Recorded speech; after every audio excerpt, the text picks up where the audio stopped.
Hey, this is Rocket Brain Surgeon.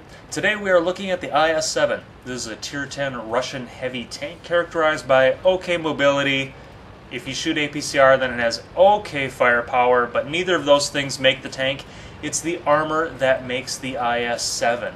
The tank is shaped in a pike formation. That means you want to face incoming fire head on. You do not want to angle.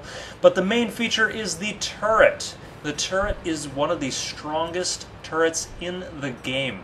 When this tank is hauled down, it is practically invincible. The map is Siegfried Line. This is Assault. Now, I picked this map because a lot of people don't really know how to go haul down in a city map. It involves careful use of the debris, it involves use of buildings, and even the distance between your tank and the enemy tank. Taking a look at the gun quick, it features an APCR round with 303 penetration and 490 alpha. I strongly recommend firing nothing but APCR out of the tank. While 250-ish penetration can work for something like the 50B or the T110E5, the IS-7's gun is just too derpy and the firepower is very anemic with the base AP round.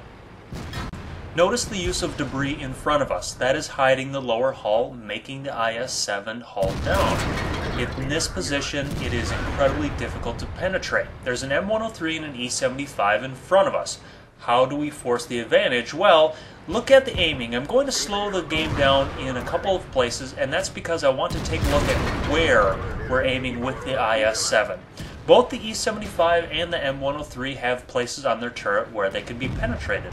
The E75 shares a trait with the E100 in that it has a flat turret face, and high levels of penetration are going to be able to go right through the turret. The M103 has cheeks on the side of its mantlet, and these cheeks are also vulnerable to high penetration. It's knowing little areas like this where you can penetrate the enemy in a frontal engagement while he has a very difficult time penetrating you. This is where you can get a lot of damage in that you might not be able to otherwise. Here I'm going to slow the game down, and we're going to see that we're penetrating just the lower cheek beside the mantlet of the M103 and deal damage, while being practically invincible to the M103. The E75 is going to face a similar fate. While he's correctly angling towards us, the flat turret face doesn't offer quite as much protection as you would like, and he's able to be knocked out.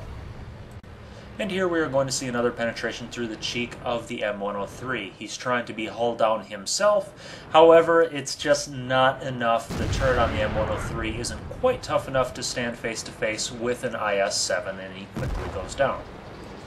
Now, a lot of people out there don't like spamming premium ammo.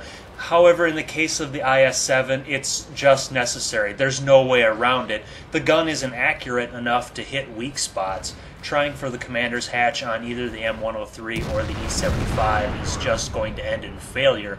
We would have spent the entire game sitting there trying to take hatch shots. The tank is a low damage per minute machine. It would never have killed either the E75 or the M103. It's not going to happen. So the premium spam in the IS-7 is a way of life. It sucks to say that, but it's true. The straight line mobility on the IS-7 is not bad if you are on hard terrain. Here we are in the city, we are on pavement, it's going to be pretty good. When you get into swampy areas, oh my god, it is awful. The tank just slows to a crawl. Trying to traverse is just the most painful thing you can imagine.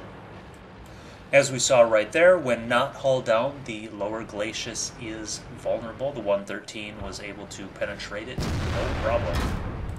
This next shot is an example of what typically happens with regular ammo on the IS-7. For some reason, even though we're aimed at the side of an E50M, it just fails to penetrate. Those types of shots are very typical with normal ammo, and even sometimes happen with premium ammo.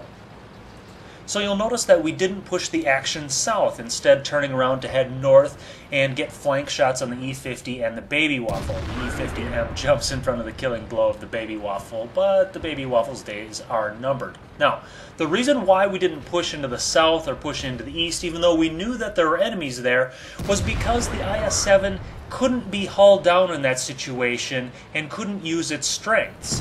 When not hauled down, that lower Glacius is vulnerable, and a lot of other tanks in tier either have higher alpha, higher damage per minute, or higher mobility and can flank the IS-7. The E50M got a clutch bounce there that would have been the killing blow, and so the next move is to go and try and face hug the E50M by again using that strong turret. However, he takes his shot, and we know that we're going to reload faster than the E50M, so that's why we back up to get just a very clean shot instead of a possible bounce off of his turret. So I love this replay because it's very instructive in a lot of areas. 1, using hull down to be nearly invincible to the enemy. 2, using that high APCR round to overcome the poor accuracy of the gun. That high APCR round allowed different shots through choice places on the E75 and the M103's turret that otherwise would not be possible. And then using that mobility to appear in other places where it's going to be unexpected. This is a heavy tank, and you can still flank in a heavy tank, and we got a lot of side shots on the enemy. When the opportunity arose for open field combat, we turned it down because that's just not what the IS-7 does. Overall, the IS-7 is a very strong tank when used properly. Hope you enjoyed. Happy hunting.